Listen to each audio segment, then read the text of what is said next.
Hello students, हम लोग पिछले वीडियो में जो कार्बन है, कार्बन से बने कंपाउंड्स है, उनके सीरीज के बारे में हमने डिस्कशन किया था।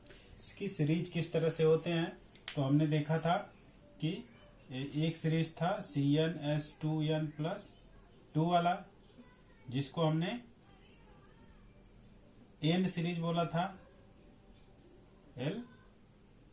केन सीरीज। इसी तरह से दूसरा था CnH2n वाला सीरीज था, जिसको एल कीन सीरीज बोला था, EnE और AnE। इसी तरह से तीसरा था एक सीरीज CnH2n-2, इसको एल काइन सीरीज बोला था। तो तीन तरह की सीरीज का हमने डिस्कशन किया था। तो अब हम देखेंगे कि जो ए कंपाउंड्स इनके बनते हैं, जो मॉलिक्यूल बनते हैं, इसमें क्या होते हैं कि बहुत सारे कुछ चेन में होंगे, कुछ ब्रांचेज में होंगे, कुछ रिंग्स में होंगे। तो अब हम इसमें इसी आगे देखेंगे कि कार्बन के जो कंपाउंड्स बनते हैं उनके चेन्स क्या होते हैं, ब्रांचेज क्या होती है, रिंग्स क्या होते हैं।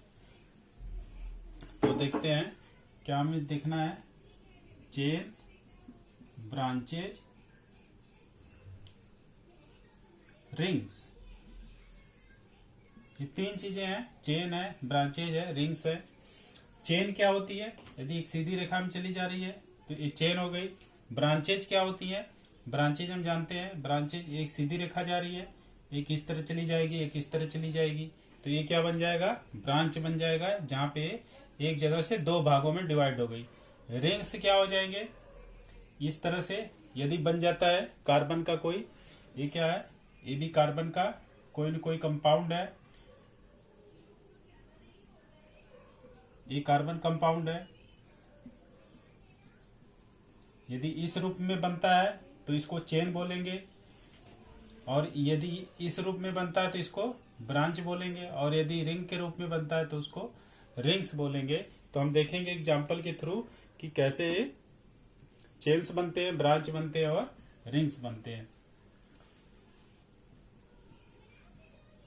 तो एग्जांपल ले लेते हैं एक, जैसे कि कार्बन का यदि हम एथेन ले लें, एथेन सिंगल बॉन्ड, एथेन क्या होता है? C2H6। तो इसमें क्या हो गया? C और चारों तरफ इसके 6H, 1 2 3 4 5 एंड 6। इस तरह से क्या हो गया? जो कार्बन है, कार्बन क्या जा रहा है? एक सीधी रेखा में जा रहा है। कार्बन क्या बन रहा है? इस तरह से बन रहा है। तो ये क्या हो गया? हमारा चेन्स की श्रेणी में आ जाएगा। इसी तरह और देख लें, प्रोपेन, प्रोप 3 होता है, एन हो गया, C3, 3 × 2 8 हो जाएगा, 3 × 2 + 2, CH2n+2। एन वाली श्रेणी है, सिंगल बॉन्ड वाली। तो इसमें 3 C है, C, और यहां इसके चारों तरफ 1 2 3 4 5 6 7 और 8 हो गए। तो इस तरह से हमने यहाँ पे क्या देखा? C। एक सीरीज बन रही है, एक चेन बन रही है। तो इसको क्या बोलेंगे? ये सारा का सारा क्या हमारा चेन्स हो गए, ये सारे चेन की श्रेणी में आ गए। अब हम एक दूसरा एग्जांपल लेंगे जिसमें कि हमें ब्रांच मिले। तो दूसरा एग्जांपल लेके देखते हैं कि ब्रांच कौन सा बनेगा। तो एक दूसरा एग्जांपल लेते हैं, 4 वाला ले लेते हैं।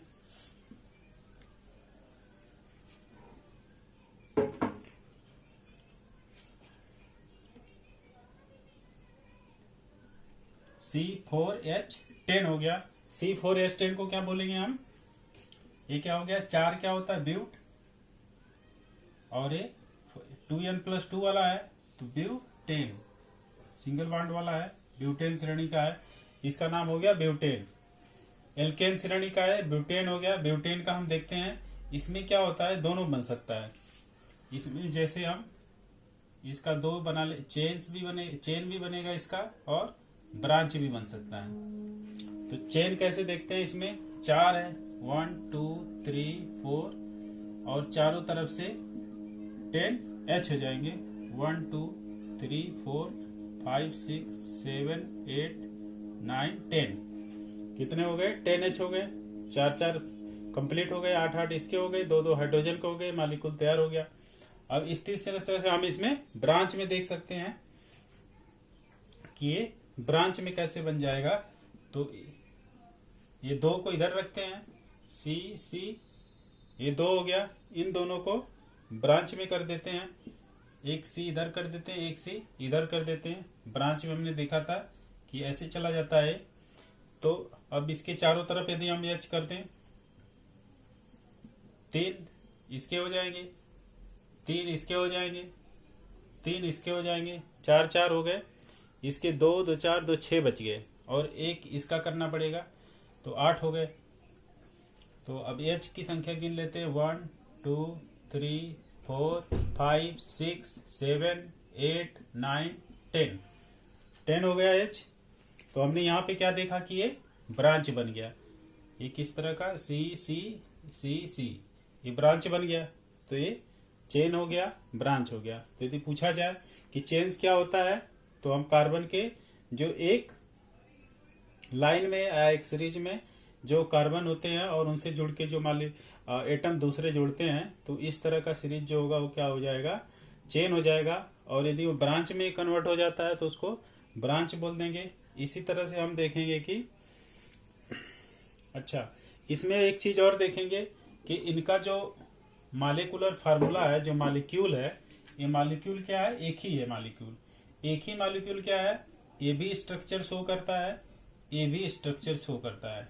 इसका मतलब एक ही मॉलिक्यूल क्या है, चेन में भी है और किसमें है, ब्रांच में भी है। तो जब एक ही मॉलिक्यूल 2 तरह के इसके स्ट्रक्चर बनते हैं, एक ही मॉलिक्यूल के 2 तरह के स्ट्रक्चर बनते हैं, तो ऐसे को हम क्या बोलते हैं, ये कौन से स्ट्रक्चर हो, इनको आइसोमर स्ट्रक्चर बोलते हैं। आइसोमर्स, ये क्या बोलते हैं, कौन सा स्ट्रक्चर, इसको क्या बोलेंगे, आइसोमर्स है। मतलब एक ही मॉलिक्यूल हो, उसके 2 स्ट्रक्चर बने, तो 1 मॉलिक्यूल है, एक मॉलिक्यूल फार्मूला है, लेकिन इसके डिफरेंट स्ट्रक्चर है, तो इसको क्या बोलेंगे हम, आइसोमर्स बोलेंगे। ये आइसोमर्स का डिफिनीशन हो गया। अब हम देखेंगे आगे रिंग्स का कौन सा बनता है, इसमें 2 हो गए। अब हम आगे क्या देखेंगे, रिंग्स के बारे में। रिंग कैसे बनता है, रिंग के बारे में देखें तो हमने बेंजीन है हमारे पास और क्या है, साइक्लोहेक्सेन है, बेंजीन है। ये सारे के सारे क्या होते हैं, स्ट्रक्चर क्या होते हैं। जैसे बेंजीन का स्ट्रक्चर बनाए तो C 1 2 3 4 5 6। बेंजीन क्या होता है, बेंजीन का होता है C6H 1 2 3 4 5 6, C6H6। ये क्या है, बेंजीन है। बेंजीन का जब हम इसमें स्ट्रक्चर बनाते हैं क्या होगा, एक छोड़ करके डबल बॉन्ड हो जाएंगे सारे, तभी ये अपने इसको छोड़ेगा, फिर इसको छूट जाएगा।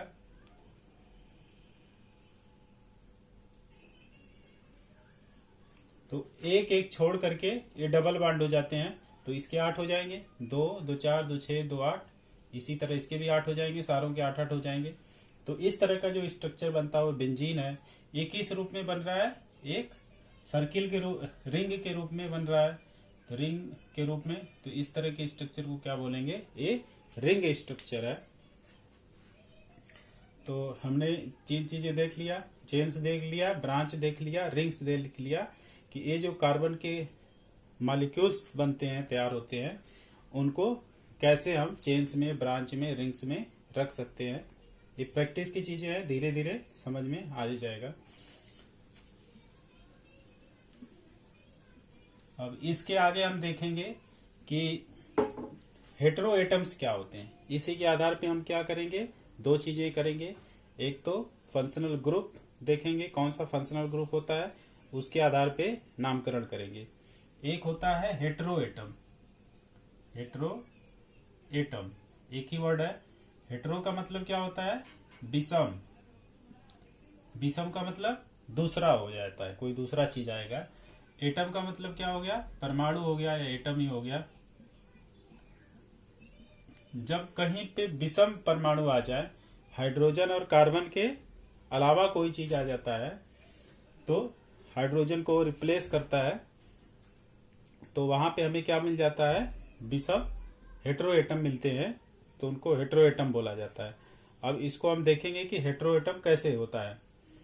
तो हेटेरो एटम में हम लेते हैं जैसे कि कुछ, यदि हम क्लोरीन और ब्रोमीन को ले लें, या हम कोई एलिमेंट लेके चल रहे हैं और इसके पास क्या है, इससे जो कंपाउंड्स तैयार होगा, क्लोरीन और ब्रोमीन से क्या होगा, एक कंपाउंड्स तैयार होगा।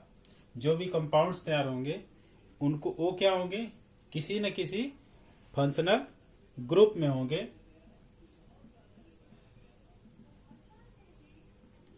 वो क्या होगा, फंक्शनल ग्रुप। अब इसको हम समझते हैं कि है क्या ये। तो अब हम क्या करेंगे कि जो कंपाउंड्स होंगे उनके हम नाम क्या रखेंगे और फंक्शनल ग्रुप क्या होगा, इसको याद रखना है। तो हम क्या करते हैं इसमें कि फंक्शनल ग्रुप किसको बोलेंगे, जैसे कि हमारे पास मान लेते हैं कि कोई चीज है, एथेन ले लेते हैं, C2H6 ले लेते हैं। अब हम क्या करेंगे, इसका क्या है, यदि हम एक H की जगह पे इसको H5 H लिख सकते हैं, तो इस H की जगह पे कोई दूसरा चीज हम रख देते हैं, दूसरा एटम डाल देते हैं। इसके यहाँ या तो ब्रोमीन डाल दें, या तो इसके यहाँ क्लोरीन डाल दें, या इसकी जगह आयोडीन डाल दें। तो हम क्या कर रहे हैं कि जो हाइड्रोजन एटम है उसके जगह पे हम कोई न कोई दूसरा एटम रिप्लेस कर रहे हैं। तो हाइड्रोजन को रिप्लेस कर करके क्लोरीन, ब्रोमीन, ऑक्सीजन को हम जब यहाँ पे डाल देते हैं, तो इस तरह से हमारा एक फंक्शनल ग्रुप तैयार हो जाता है। उसको क्या बोलेंगे, ये फंक्शनल ग्रुप है, उसका नामकरण भी अलग हो जाएगा।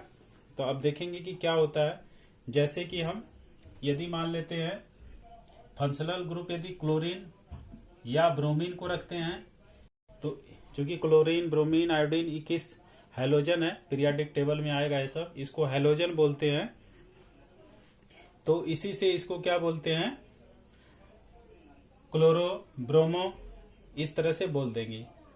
तो इसमें क्या हो जाएगा, हैलो श्रेणी का होता है, हैलोजन होता है, इसलिए इसको हैलो श्रेणी का बोलते हैं। इसको क्रोमो, ब्रोमो बोल सकते हैं। इसी तरह से हम दूसरा देखेंगे, मान लेते हैं कि एल्कोहल है। एल्कोहल है, यदि हम H की जगह पे, जैसे यहाँ पे I लगाया था या ICl Br लगाया था, तो ये तो हेलो ग्रुप का हो गया, इसको क्लोरो ब्रोमो नाम देंगे।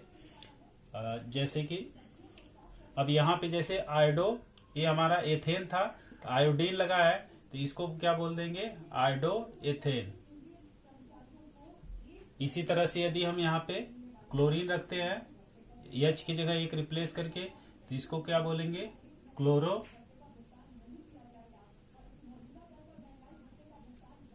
क्लोरोएथेन।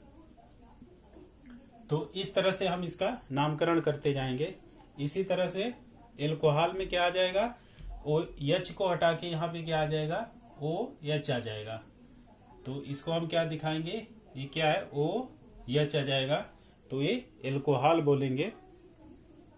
इसी तरह हमारे पास क्या आता है, ये सब नामकरण है कंपाउंड्स के अलग अलग, इसको सीखना जरूरी है, धीरे धीरे अपने याद आ जाते हैं, इसको बार बार प्रैक्टिस करने से। इसी तरह से हम देखेंगे कि यदि CH और डबल O से जुड़ा हुआ है, यदि ये चीज है C, यदि ये चीज कहीं जुड़ती है, तो इसको हम क्या बोलेंगे, एल्डिहाइड है। एल्डिहाइड, ALDEHYD, इसको क्या बोल देंगे, एल्डिहाइड है। इस तरह का यदि कहीं दिखता है हमें, और एक होता है केटोन। केटोन में किसको बोलेंगे, यदि C और यहाँ पे डबल O हो जाए तो इस तरह का यदि कोई दिखता है हमें, किसी भी मॉलिक्यूल में इस तरह का स्ट्रक्चर आता है तो उसको क्या बोल देंगे, केटोन बोल देंगे। इसी तरह से कार्बोक्जिलिक एसिड होता है, इसको ऊपर दिखाते हैं।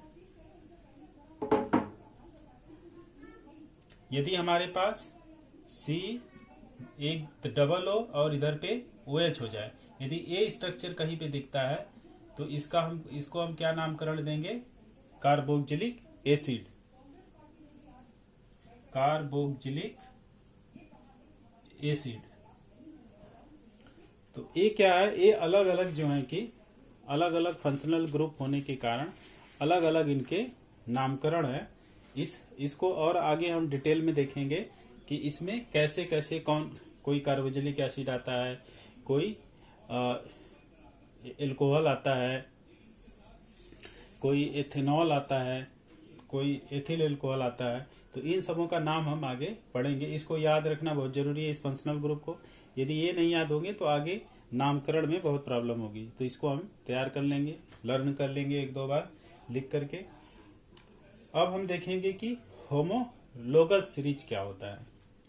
इसमें एक वर्ड आता है होमोलोगस सीरीज। ये क्या नाम है, नाम इसलिए रखे जाते हैं ताकि हमें क्या हो, बहुत सारे जो मॉलिक्यूल्स हैं, जो बहुत सारे कंपाउंड्स तैयार हो रहे हैं, इनको आसानी से एक कैटेगराइज किया जा सके। इसलिए हमें अलग अलग तरह के नामों की जरूरत पड़ती है। तो उसी तरह से जैसे है होमोलोगस सीरीज। तो होमोलोगस सीरीज क्या होती है, होमोलोगस सीरीज कुछ नहीं है। होमोलोगस सीरीज में यदि होता है कि जैसे एल्केन है तो एल्केन में H को हटा के हम यदि कोई फंक्शनल ग्रुप डाल दें, OH डाल देते हैं, तो वो क्या हो जाता है, एक होमोलोगस सीरीज होता है। तो अब जैसे हम देखें कि एग्जाम्पल के थ्रू समझते हैं इसको।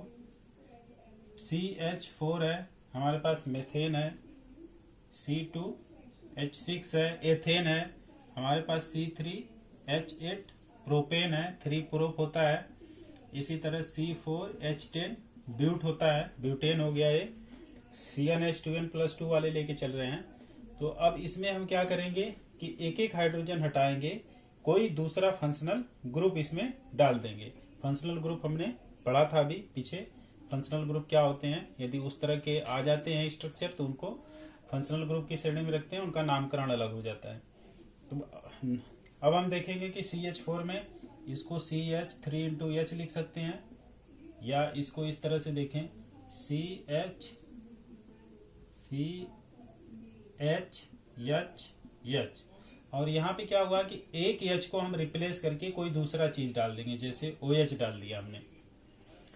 इसी तरह से इसमें देखेंगे C 2 C है, H और यहाँ पे क्या डाल देंगे, OH डाल देंगे। इसी तरह 3 वाले में भी यहाँ क्या डाल देंगे, OH, बाकी जगह पे H हो जाएगा। इसी के बाद जैसे C4 है, 1 2 3 4, यहाँ पे क्या डाल देंगे, OH, बाकी जगह पे H हो गए। ये सारी क्या है, H है यहाँ पे। अब हम क्या करेंगे कि होमोलोगस सीरीज किसको बोलेंगे। अब हमने क्या किया कि एक हाइड्रोजन को रिप्लेस करके हमने क्या डाल दिया, हर जगह पे OH डाल दिया। तो हम होमोलोगस सीरीज की यदि डिफिनीशन बनानी हो तो कैसे बनाएंगे। हमारा ये कौन सा सीरीज है, एल्केन सीरीज है। तो हम होमोलोगस सीरीज क्या बोलेंगे कि यदि कोई सीरीज ऑफ कंपाउंड्स है, ये क्या है, एल्केन सीरीज के सारे कंपाउंड्स हैं। तो यदि कोई एक सीरीज का कंपाउंड्स है, हमारे पास क्या है, if a series of compounds, if in a series of compounds, हम क्या करेंगे कि जो एक सीरीज है कंपाउंड्स का, उसमें क्या करेंगे, एक हाइड्रोजन एटम को, if in A series of compounds a hydrogen atom is replaced, या ढेर सारे एटम्स हैं, कई हाइड्रोजन एटम्स हैं, तो आर कर देते हैं, atoms are replaced by another same, या कहेंगे हम बाय द सेम, सेम करने का मतलब क्या है, सारे OH हैं, सेम फंक्शनल ग्रुप। ये क्या है, OH क्या है, कोई न कोई ये फंक्शनल ग्रुप है, जैसे OH, Cl, ये सारे फंक्शनल ग्रुप हैं। तो जो ये सीरीज है, इस सीरीज में यदि हम ऐसा चेंज करते हैं तो इस सीरीज को क्या बोलेंगे, ये क्या हो जाएगा, होमोलोगस सीरीज।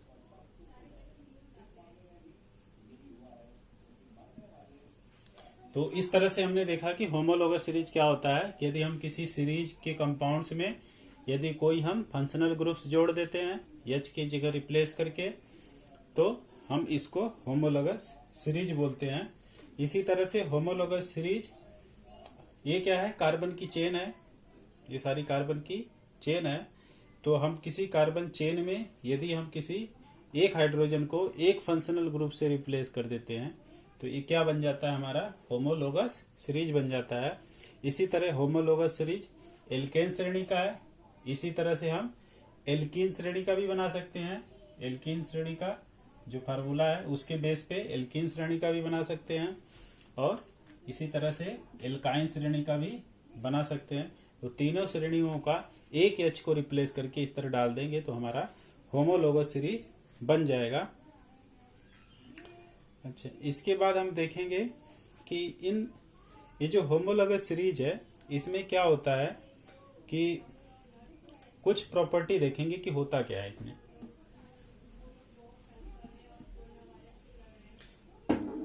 अब इसमें जो होमोलोगस सीरीज है, अब हम इसमें देखेंगे कि चूंकि जो भी एटम, हाइड्रोजन तो हल्का होता है सबसे ज्यादा, तो हाइड्रोजन की जगह हमारा OH आएगा, या क्या आएगा, क्लोरीन आ जाएगा, या ब्रोमीन आ जाएगा, या कोई ऐसे और जो फंक्शनल ग्रुप की चीजें ये आ जाएंगी। तो इससे क्या होता है कि जो ये मॉलिक्यूल तैयार होता है या हाइड्रोजन के रिप्लेस होने के बाद, तो ये क्या हो जाता है, ये उससे हैवी हो जाता है, वेटेड हो जाता है, इसका मास जो है ज्यादा हो जाता है। तो इसका मास ज्यादा होने के कारण क्या होता है, इसका मास इंक्रीज हो जाता है। तो मास इंक्रीज होने के कारण तो इसका मॉलिक्यूलर मास भी बढ़ जाएगा, क्योंकि इसका यानी इसका वेट है, ये कहें पहला, ये क्या होगा, जो होमोलोगस सीरीज बनेगा उसका क्या होगा, मॉलिक्यूलर मास विल इंक्रीज। तो मॉलिक्यूलर मास इंक्रीज होगा, क्यों, क्योंकि हाइड्रोजन सबसे हल्का है, उसके हम क्या जोड़ रहे हैं, OH जोड़ रहे हैं, क्लोरीन जोड़ रहे हैं, ब्रोमीन, ये सारे भारी हैं, इससे इसका मास नंबर ज्यादा है, इसलिए क्या हो जाएंगे, इसका मॉलिक्यूल का मास बढ़ जाएगा। क्योंकि ये मॉलिक्यूलर मास बढ़ गया, इसी से क्या होगा कि जो ये होमोलोगस सीरीज के कंपाउंड्स बनेंगे, इनका जो मेल्टिंग पॉइंट होगा और बॉइलिंग पॉइंट होगा, ये भी क्या करेगा, विल इंक्रीज।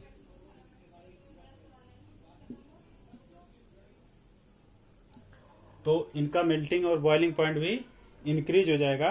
अच्छा, ये फिजिकल चेंजेज है, ये जो चेंजेज हो रहे हैं ये कैसे चेंज है, फिजिकल चेंजेज है इसके नेचर में। लेकिन इसके केमिकल नेचर की बात करें तो इसका जो केमिकल नेचर होगा, वो केमिकल नेचर कौन सा होगा, जो फंक्शनल ग्रुप जुड़ेगा वही फंक्शनल ग्रुप का नेचर होगा, लेकिन बाकी कोई केमिकल नेचर इसका चेंज नहीं होता है। तो जो फंक्शनल ग्रुप आएगा उसी का केमिकल नेचर आ जाएगा। सारे जो कंपाउंड्स तैयार हो रहे हैं या मॉलिक्यूल्स तैयार हो रहे हैं। तो इस तरह से हमने देखा कि होमोलोगस सीरीज होता है, और होमोलोगस सीरीज में जब कोई फंक्शनल ग्रुप जुड़ता है तो उसके कारण क्या होता है, फिजिकल चेंजेज क्या क्या होते हैं, मॉलिक्यूलर मास बढ़ जाएगा और मेल्टिंग बॉइलिंग पॉइंट बढ़ जाएगा। इस तरह से ये चीजें यहाँ पे खत्म हुई। अब इसके बाद जो है हमारे पास नॉमेनक्लेचर है। हम देखेंगे कि कैसे कैसे नाम रखेंगे। ये बहुत सारे कार्बन के कंपाउंड्स है। कार्बन का पता है नेचर इसका ऐसा है कि बहुत सारे हमारे दूसरे एटम से रिएक्ट करता है। रिएक्ट करने के कारण क्या होता है कि ये large number of compounds produce करता है। इसके कारण इसके नामकरण भी अलग अलग हैं और सीरीज वाइज हैं। तो उसको हम आगे देखेंगे अगले वीडियो में।